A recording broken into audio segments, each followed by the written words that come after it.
Greetings, sunflower students. There you are. We are back again at Stone Mountain Park at one of the lakes to learn about plants. We are learning about plants today. There is so much to learn about plants. Where do we start? Okay, what we're gonna do, we're gonna start with the parts of the plant.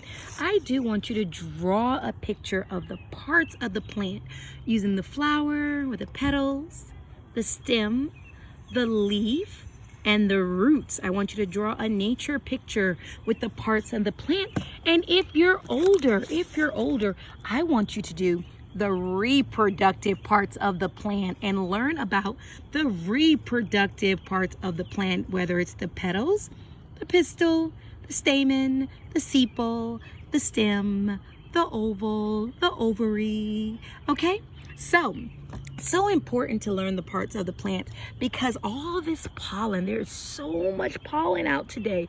All this pollen is due because who are we missing? A lot of our pollinators.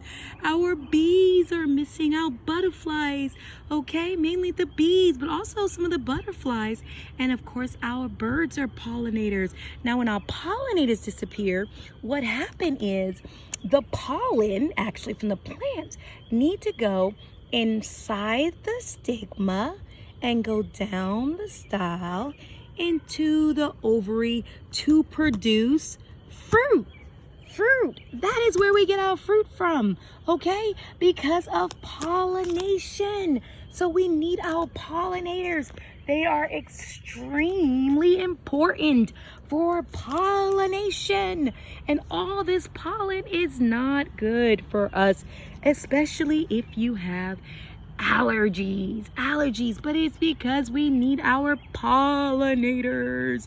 So what we're going to do today is I want you to do that reproductive part of the plant, but we are going to talk about a few things, starting with, let's go over George Washington Carver.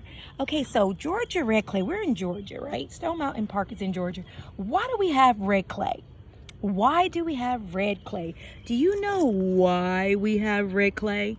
Well, our farmers, the farmers in the South, Alabama, Georgia, you know, the southern states, they were growing this crop. What is this crop called? This is real, has seeds inside. This is cotton.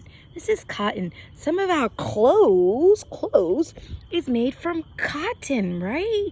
Shirts and pants, right? And different blouses made from cotton, which is a good crop so far as what we get from cotton, but it stripped the land.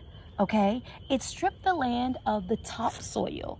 The topsoil is about 1 to 2 inches of the top of the land, and then under that you have red clay. And what Carver did, Carver encouraged the farmers to grow the peanut crop.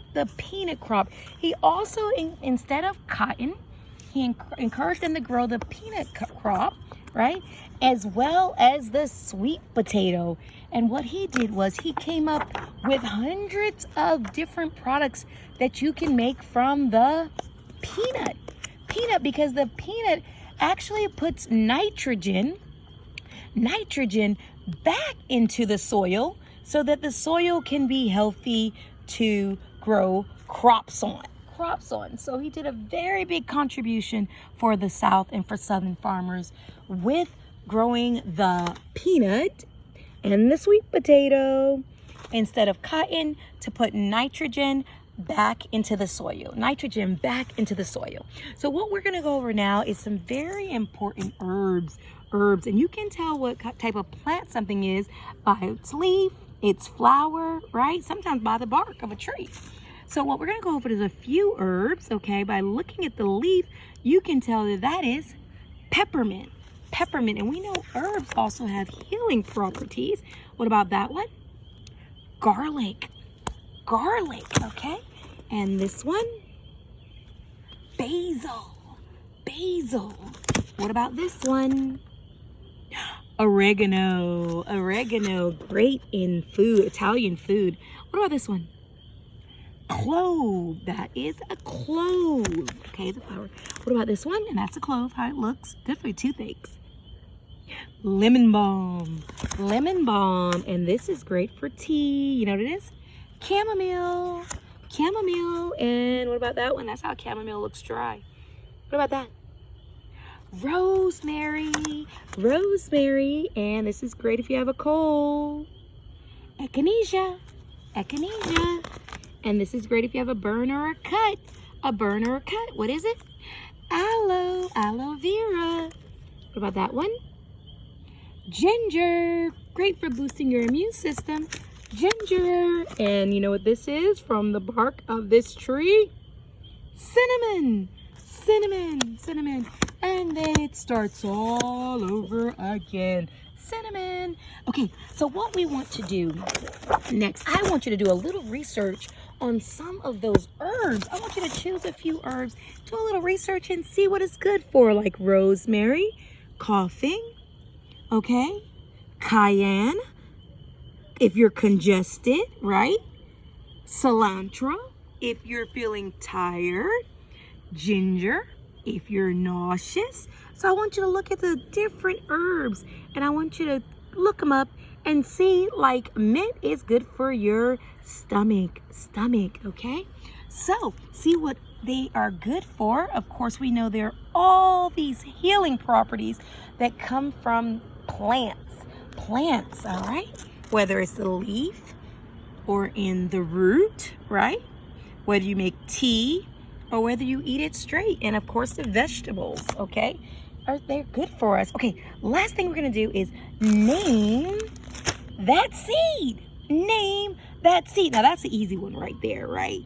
We should know what that seed is and we're gonna go over that and see. I want you to try to name that seed. We'll start with that first one we just saw. You know what that is? It's an easy one. You can make popcorn out of it. What's it? Of course it is corn. It's corn. Okay, let's go. Let's name that seed. What about this seed? What about that seed? You know what that seed is? A little harder. That is lettuce. Lettuce. Next one. What about that one? What about that seed? You know that seed? It's familiar. You know what it is? Watermelon seed. Watermelon seed. Okay, here's another familiar seed. What seed is that? It's fairly familiar. Little old, but it's familiar. What about this? Pumpkin. Pumpkin seed. Okay, I have a hard one for you. Now, this is a really hard one. Okay, you ready? Ready? Look at this seed. Believe it or not, it's actually a flower. That is morning glory. Morning glory. Okay, I have another hard one. Name this seed. Name this seed. Ready? Ready? Let's see how it looks. A little tiny. White seeds. I kind of gave you a hint. What is it? Saw that? Tomato. Tomato. Okay, what about this next one? Again, it's a little hard because we're not familiar with seeing these seeds. Look at that tiny seed. Do you know what that is? That is a carrot. Carrot. Okay, next one. This one's the easy one. Okay, this is the easy one. Even though they're older, I'm sure they look familiar. What is that seed? You know what it is? Peas. Peas. Okay, another hard one because we're not used to seeing these seeds, some of these seeds. Do you know what seed that is? You know what it is? Cabbage. It is cabbage. Okay, next one. This one, you might be familiar with this one, and I'm sure you've probably seen it before. See that little seed right there? You know what it is? Cantaloupe. Cantaloupe.